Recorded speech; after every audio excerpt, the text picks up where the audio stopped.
مگر کہہ دو اسی میں اس کا بھلا ہے. غرور کم کر دے, یہاں لباس کی قیمت ہے آدمی کی نہیں. مجھے گلاس بڑے دے, شراب کم کر دے.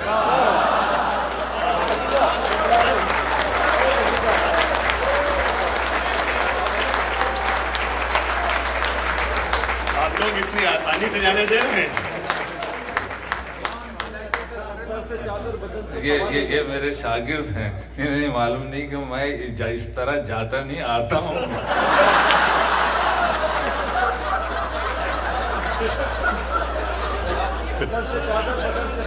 جی میں پڑھتا ہوں. جی پہلے ترنم بھی چیک کر لوں اور آپ کو بھی چیک کر لوں, کیونکہ پڑھتا ہوں میں ابھی اس طرف نہ نگاہ کر, میں غزل کی پلکیں سنوار لوں.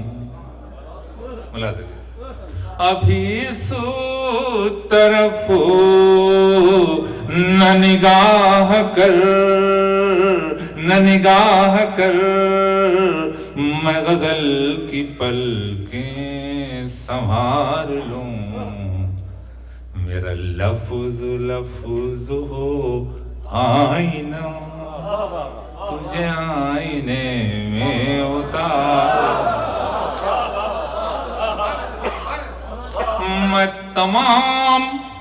میں تمام دن کا تھکا ہوا, تو تمام شب کا جگا ہوا. میں تمام دن کا تھکا ہوا, تو تمام شب کا جگا ہوا. ذرا ٹھہر جا اسی موڑ پر, تیرے ساتھ شام گزار. دوستوں میں ایک مطلب اور پڑھوں گا, پھر غزل پڑھوں گا, اور اسی لیے پڑھوں گا کہ اس وقت اتنی آپ لوگوں میں بولنا تو میں سمجھتا ہوں کہ جس کو اپنی دل و جان تو بہت معمولی چیز ہے, عزت آبرو نازیز ہو وہ آپ کے سامنے بول سکتا ہے. خدا کی قسم ایسے ایسے ذہین لوگ بیٹھے ہیں. لیکن میں یہی کہتا ہوں کہ شاعر کی صرف ایک آرزو ہوتی ہے کہ کاش اسے کوئی اتنے ایسے لوگ اس طرح سن لیں, بس ایک مطلب سن لیں.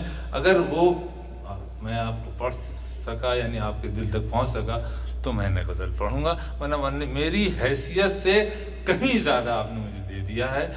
آرزو یہ ہوتی ہے, جگجیت صاحب نے گایا تو وہ گا سکتے ہیں, پڑھ تو میں ہی سکتا ہوں. آپ سنیں, مطلب ہے میرا, کبھی یوں بھی آ, کبھی یوں بھی آ میری آنکھوں میں, کہ میری نظر کو خبر نہ ہو.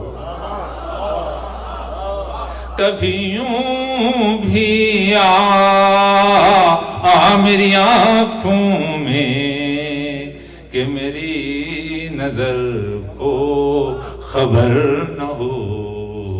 مجھے ایک رات نواز دے, مگر اس کے بعد سحر نہ ہو.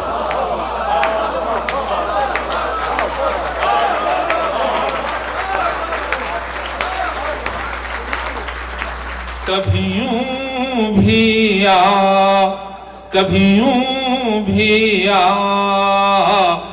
میری آنکھوں میں, کہ میری نظر کو خبر نہ ہو. مجھے ایک رات نواز دے, مگر اس کے بعد وہ بڑا رحیم و کریم ہے. سنا دوستو, وہ بڑا رحیم و کریم ہے, مجھے یہ صفت بھی عطا کرے. وہ بڑا رحیم و کریم ہے, مجھے یہ صفت بھی عطا کرے. تجھے بھولنے کی دعا کروں تو میری دعا میں اثر نہ ہو.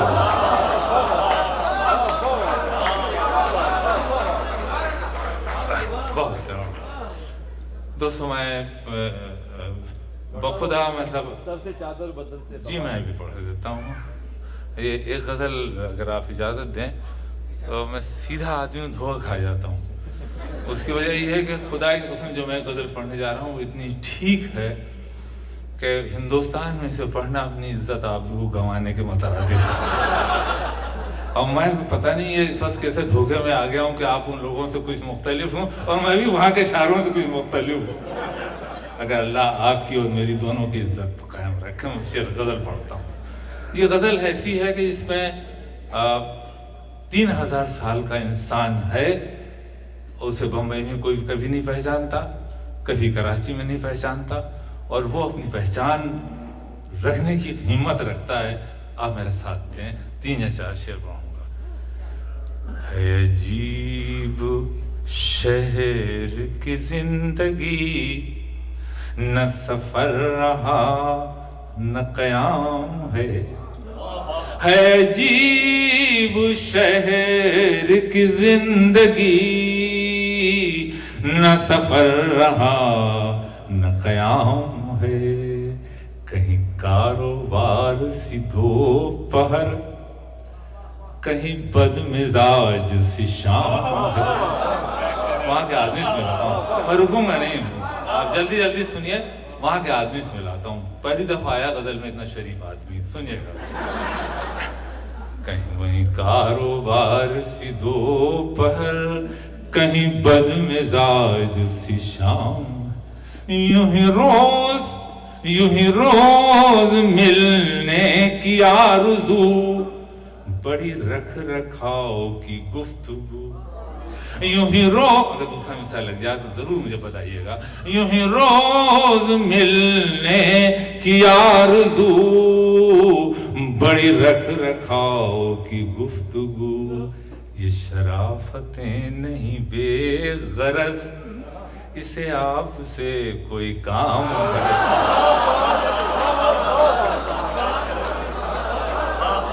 یوں ہی روز ملنے کی آرزو, بڑی رکھ رکھاؤ کی گفتگو. یہ شرافتیں نہیں بے غرض, اسے آپ سے کوئی کام ہے.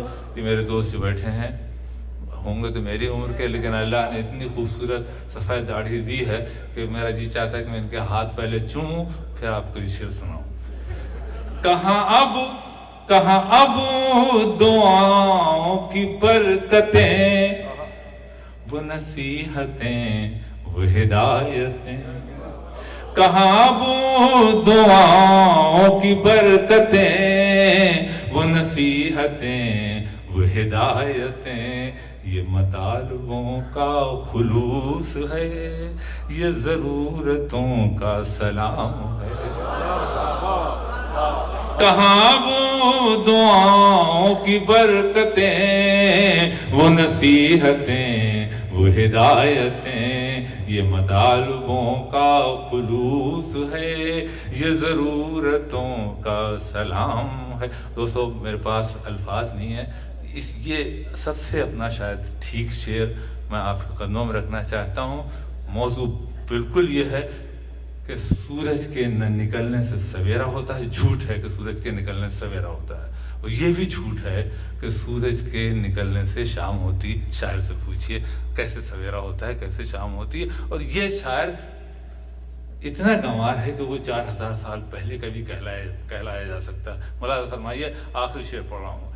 کوئی نغمہ دھوپ کے گاؤں سا, کوئی نغمہ شام کی چھاؤں سا. کوئی نغمہ دھوپ کے گاؤں سا, کوئی نغمہ شام کی چھاؤں سا. ذرا ان پرندوں سے پوچھنا, یہ کلام کس کا کلام ہے.